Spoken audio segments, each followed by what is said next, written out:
Halo semuanya. Kamu pernah nggak sih ngerasa buntu banget pas lagi ngadepin masalah yang kelihatannya rumit? Nah, hari ini kita bakal ngebongkar sebuah, sebut saja, skill set super yang bisa mengubah cara pandang kamu. Namanya design thinking. Dan ini tuh bukan sekedar teori loh ya, tapi beneran resep jitu buat nemuin solusi-solusi inovatif, bahkan buat tantangan yang paling kusut sekalipun. Coba deh bayangin, kamu pasti pernah kan ngalamin momen ini? Dikasih tugas kelompok yang ampun rumit banget. Tiap orang di tim punya idenya sendiri-sendiri. Dan ujung-ujungnya apa? Cuma diem-dieman, saling lihat, dan bingung banget harus mulai dari mana. Bikin frustrasi ya kan? Tapi tenang dulu. Ada loh sebuah cara berpikir yang bisa jadi semacam senjata rahasia buat kamu dan tim kamu. Ini bukan sulap, bukan sihir, tapi ini adalah sebuah metode yang terstruktur tapi tetap kreatif banget. Ya, namanya design thinking. Oke, jadi apa sih maksudnya mikir kayak desainer? Emang kita harus jago gambar gitu? Nggak gitu. Intinya tuh gini, kita geser fokus kita. Dari yang tadinya mikirin produknya doang, jadi mikirin manusianya. Jadi pertanyaannya bukan lagi gimana ya caranya bikin ini kelihatan keren, tapi berubah jadi apa sih yang sebenarnya dibutuhin sama orang ini.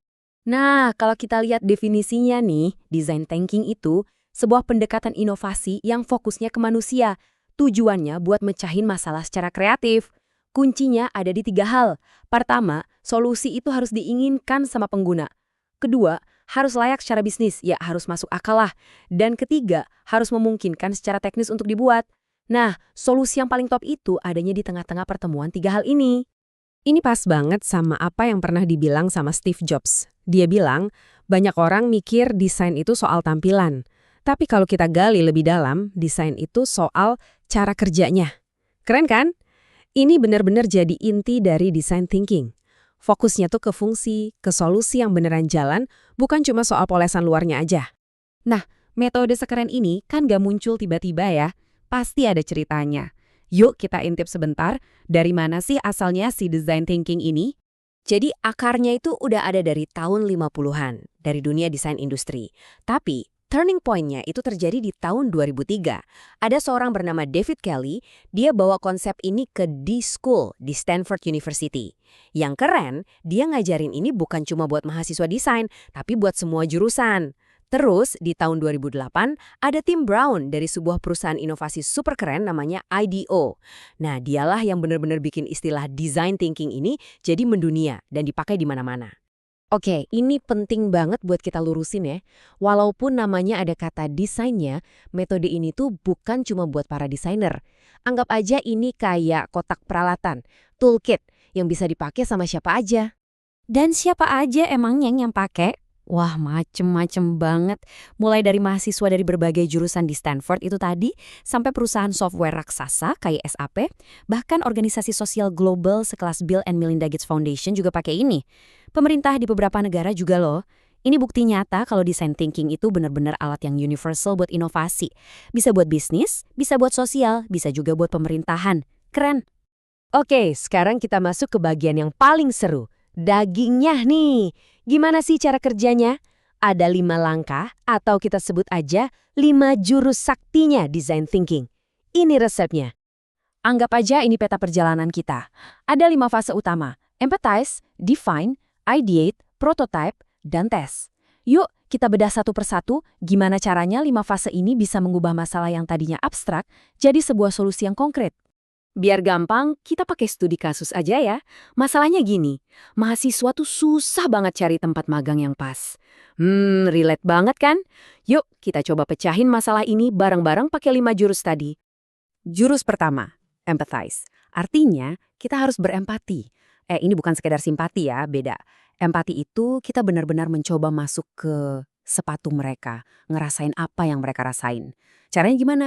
Ya kita ngobrol, wawancara mendalam, ajak ngobrol mahasiswa yang lagi pusing cari magang, senior yang udah pernah, bahkan ngobrol juga sama HRD perusahaan.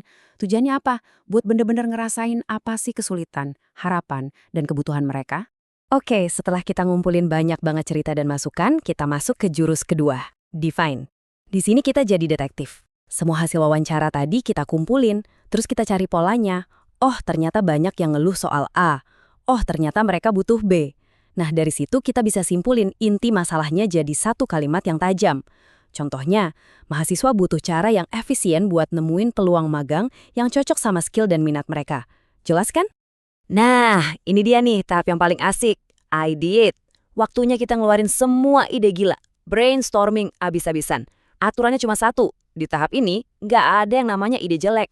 Tumpahin aja semuanya. Kuantitas lebih penting dari kualitas. Mungkin kita bikin portal magang, atau aplikasi, atau bikin job fair di kampus. Tulis aja semuanya. Dari tumpukan ide tadi, kita pilih beberapa yang paling oke. Terus, apa langsung kita bikin? Tunggu dulu. Kita masuk ke jurus keempat, prototype. Kita bikin versi coba-cobanya dulu. Nggak usah yang bagus-bagus, yang penting idenya kelihatan. Kalau idenya aplikasi, ya cukup gambar sketsanya aja di kertas. Kalau idenya sebuah acara, ya bikin alur ceritanya. Tujuannya simpel, bikin ide kita jadi nyata dan bisa diuji, tanpa harus keluar banyak biaya dan waktu. Dan jurus terakhir, tes. Prototipe yang tadi kita buat, kita bawa lagi ke para pengguna. Ke mahasiswa, ke HRD. Kita tunjukin, terus kita minta masukan sejujur-jujurnya. Apa yang mereka suka? Bagian mana yang bikin bingung?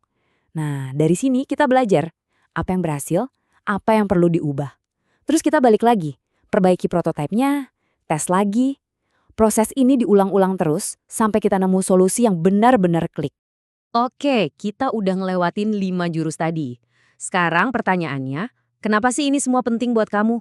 Nggak peduli apapun jurusan atau nanti kerjaanmu. Jawabannya, karena design thinking itu bukan cuma sekedar metode. Ini lebih dalam dari itu. Ini adalah sebuah mindset, sebuah cara berpikir, pola pikir yang selalu menempatkan manusia di tengah, yang suka banget sama kolaborasi, dan yang nggak takut salah, karena melihat kegagalan sebagai cara untuk belajar. Jadi, dengan ngebiasain diri pakai cara pikir ini, kamu tuh sebenarnya lagi ngelatih diri sendiri buat jadi orang yang lebih punya empati, lebih kreatif, dan pastinya jadi pemecah masalah yang lebih jago. Dan percaya deh, ini adalah skill super yang bakal kepake banget buat masa depanmu. Nah, sekarang giliran kamu. Coba deh lihat sekelilingmu. Mungkin di kampus, di lingkungan rumah, atau di komunitasmu. Ada nggak sih masalah rumit yang bikin kamu gregetan? Coba bayangin, gimana kalau kamu mulai pecahin masalah itu dengan cara ini? Dengan mikir kayak seorang desainer?